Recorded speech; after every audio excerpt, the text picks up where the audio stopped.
Hello everyone, this is Osama. Naga will introduce a new pediatric course, Last Minute Flashcard Videos. For more information, visit lastminutepediatric.com. Last Minute Flashcard Videos are concise videos that present high-yield clinical case scenarios and prompt responses, addressing critical concepts pertinent to exam preparation in the days prior to the pediatric board exam. We'll present here a sample video from different specialties in pediatrics. We'll start with sample cases from the neonatology section. Newborn infant has just been delivered, and the infant is apneic and has heart rate less than 100. What is the next best step? Positive pressure ventilation for 30 seconds, then reassess. In the previous example, the infant's heart rate dropped to less than 60 beats per minute despite adequate ventilation for 30 seconds and mask adjustment, reposition airway, suction mouth and nose, opening the mouth, pressure increase, airway alternative. The best next step in this case, chest compressions, and continue PPV or positive pressure ventilation using 100% oxygen. Newborn with a round hairless area, yellow-orange color with velvety surface and slightly raised. What is the most likely diagnosis? Nevus sebaceous or nevus sebaceous of Jadison. A child with hypotonia, upper-slanted palpebral fissures, epicanthal folds, and brush-filled spots. Brush-filled spots means small, white, grayish-brown spots on the periphery of the iris. And systolic murmur, single transverse creases in hands, brachydactyly, short fingers, and very short fifth finger, and clinodactyly, which is curved because of malformation of the middle phalanx, and a broad space between the first and second toe. Trisomy 21 or Down syndrome, very high yield, very important to note by heart. Screening for hypothyroidism in cases of Down syndrome is at what age? Newborn screening after birth at 6 and 12 months, then annually if normal. Newborn with Down syndrome with no murmur on physical examination. Best next step? Echocardiography, even with no murmur because of high risk of cardiac defects, 50%, which is AV canal defects or endocardial Cushing defect, ventricular septal defect, atrial septal defect, and tetralogy of Fallot. The most common gastrointestinal defects associated with Down syndrome: duodenal atresia and Hirschsprung disease. As you see here, this is a case of duodenal atresia with double bubble sign. 3-year-old boy with Down syndrome has been complaining of recurrent abdominal pain and diarrhea for the last few weeks. He has lost 3 pounds since last month. He looks pale. On exam, he is pale. He's having abdominal distension, no hepatosplenomegaly. His CBC is positive for hypochromic microcytic anemia. What is the next best step? Celiac screening test is commonly associated with Down syndrome, and the child is presenting with symptoms of celiac disease, which is abdominal pain and diarrhea, also having abdominal distension, and celiac disease commonly associated with hypochromic microcytic anemia because of lack of absorption of iron. And the best screening test to perform is IgA and tissue transglutaminase IgA antibodies, not IgG, IgA antibodies. An adolescent had influenza A infection, now is having a very high fever. He looks toxic, having tachypnea, respiratory distress, and tachycardia. Chest radiograph is positive for infiltration and cavities. Later on, he developed a pleural effusion positive for gram-positive bacteria in clusters. What is the most likely cause? Staphylococcus aureus pneumonia. This bacterial infection is common after influenza A infection or influenza infection in general. And the child is having high fever, looking toxic, and is having respiratory distress. What is specific for Staph aureus infection is cavities, infiltration and cavities, as you see here. This is common with staph infection, and staph infection is a common complication after influenza infection. Toddler with a history of choking 2 weeks ago. He has had a cough since then, wheezing, diminished breath sound on the left side. and normal AP and lateral chest radiograph, but positive bilateral decubitus X-ray. If we look at the X-ray, this is the right side. So this is the right dependent. There is a partial volume loss here. And in the left dependent, there is no volume loss in this area. What is the most likely diagnosis? This is a case of foreign body aspiration on the left side. So this is the left dependent and no volume loss. So there is a foreign body trapped in this area. Here on the right dependent, you will see some volume loss.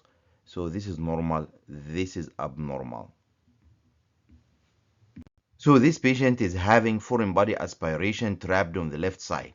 Study of choice: if you suspect foreign body aspiration, order inspiratory, expiratory chest X-ray.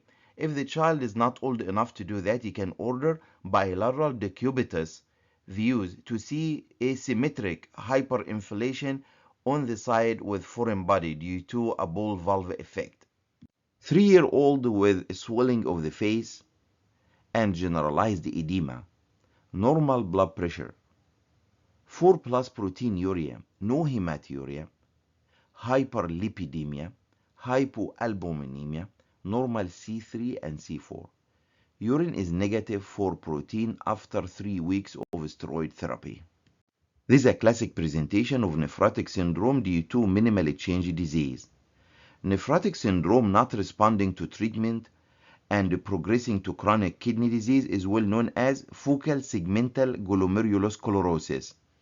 Remember all the keywords for minimally changed disease: the age less than 6, and edema, normal blood pressure, 4+ protein or proteinuria more than trace, no hematuria, hyperlipidemia, hypoalbuminemia, normal C3 and C4, and responsive to steroid therapy.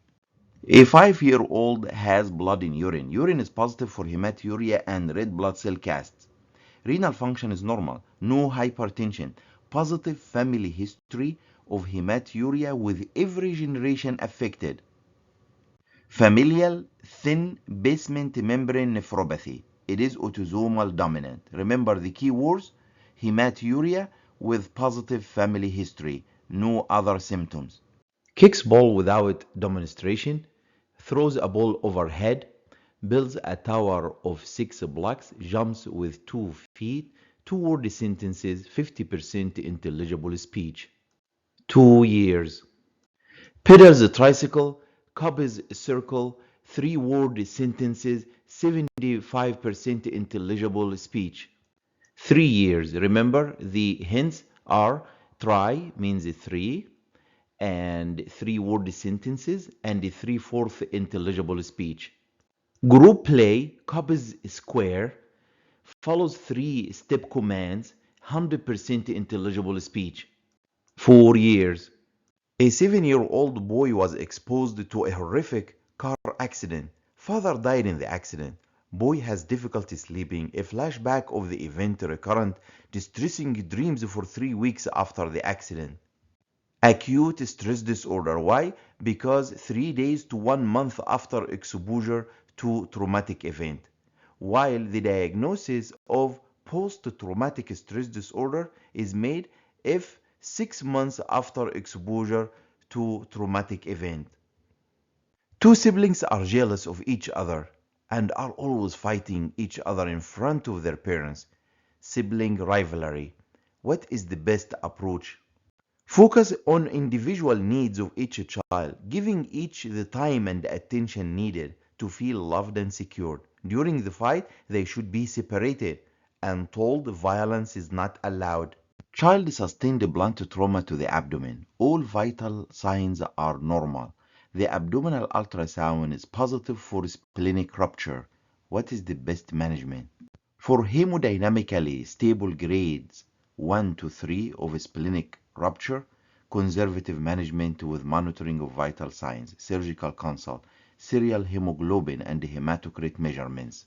Child sustained blunt trauma to the abdomen, low blood pressure, tachycardia, cold clammy skin, and abdominal ultrasound is positive for splenic rupture. What is the best management? This is a surgical emergency, and the next step is abdominal exploration. Why? The child is unstable, hemodynamically unstable, suffering from hypovolemic shock and advanced degree of splenic rupture. What are the best initial studies in cases of suspected iron deficiency anemia? Best initial studies: complete blood count or CBC, reticulocyte count, soluble transferrin receptor level, and ferritin level. Ferritin is the storage form of iron. What are the expected lab results in cases of iron deficiency anemia? All of the following will be low. Low hemoglobin, low mean corpuscular volume or MCV, low total iron, low reticulocyte count because the bone marrow is not making enough red blood cells because of lack of iron, and low iron storage, low ferritin level. Rust test is a blood test, also well known as radioallergosorbent test. Is allergen specific IgE antibodies, for example allergen, peanuts, shrimp, eggs, etc. So allergen specific IgE antibody blood test, different than skin prick testing. Blood test, Rust, is preferred in cases of skin diseases like dermatographism, generalized dermatitis, or severe cases of eczema, and history of severe anaphylactic reactions to a given food. So in this case, it's preferred to do the blood test than the skin test. But the skin test is the most common. Skin test is the most popular and usually done by the allergist. Both skin prick testing and serum IgE levels or Rust test have high positive rate. Because both tests have high positive rate, it is very important to correlate the results clinically. A child currently on diphenhydramine or Benadryl for allergies is scheduled for skin allergy testing or skin prick testing. When should diphenhydramine be stopped? Diphenhydramine or Benadryl should be stopped at least 5 days prior to skin testing. If the patient is taking cetirizine or Zyrtec, should be stopped at least 7 days prior to skin testing. If it's tricyclic antidepressant, for example amitriptyline, should be stopped at least 2 weeks prior to skin testing. Adolescent with amenorrhea, headaches, blurring of vision, and galactorrhea. Prolactinoma. Signs are amenorrhea, headaches, blurring of vision, and galactorrhea. If you have a case with suspected prolactinoma, order prolactin level TSH free T4 and pregnancy test. If prolactin level is elevated, the next step is brain MRI. Adolescent girl with irregular menstrual periods, body mass index at 98th percentile, acne, acanthosis nigricans, hirsutism, male pattern baldness and alopecia, elevated total and free testosterone levels. Polycystic ovary syndrome. Best initial labs: total and free testosterone levels, dehydroepiandrosterone sulfate or DHEAS, and 17-hydroxyprogesterone levels. If only one choice will be free testosterone level. A 3-year-old child from the Middle East is having recurrent fever or periodic fever associated with abdominal pain, joint pain, and erysipelas-like rash. During the episode, ESR, CRP, amyloid A protein, and fibrinogen are elevated. So all inflammatory markers are elevated during the episode, and white blood cell count is elevated as well. This is a periodic fever caused by familial Mediterranean fever or FMF.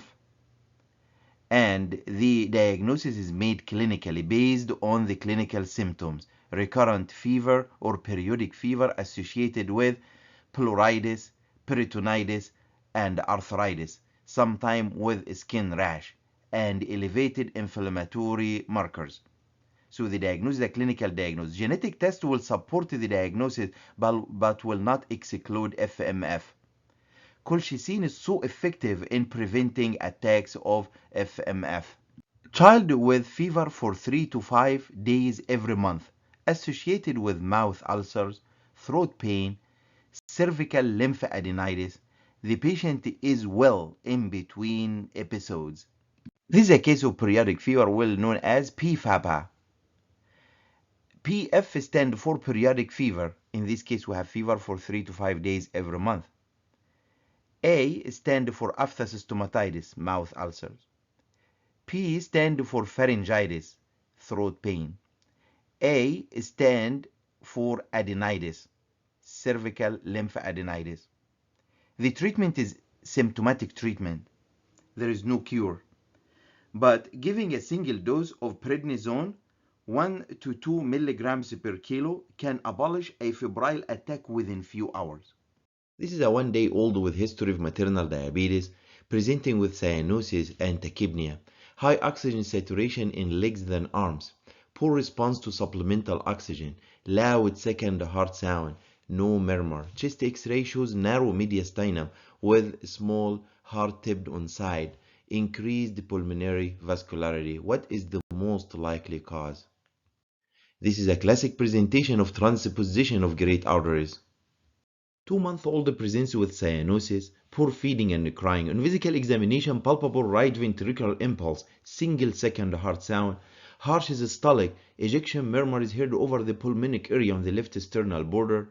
EKG shows right axis deviation, right ventricular hypertrophy, and the chest X-ray shows boat-shaped heart and diminished pulmonary vascularity. What is the most likely cause?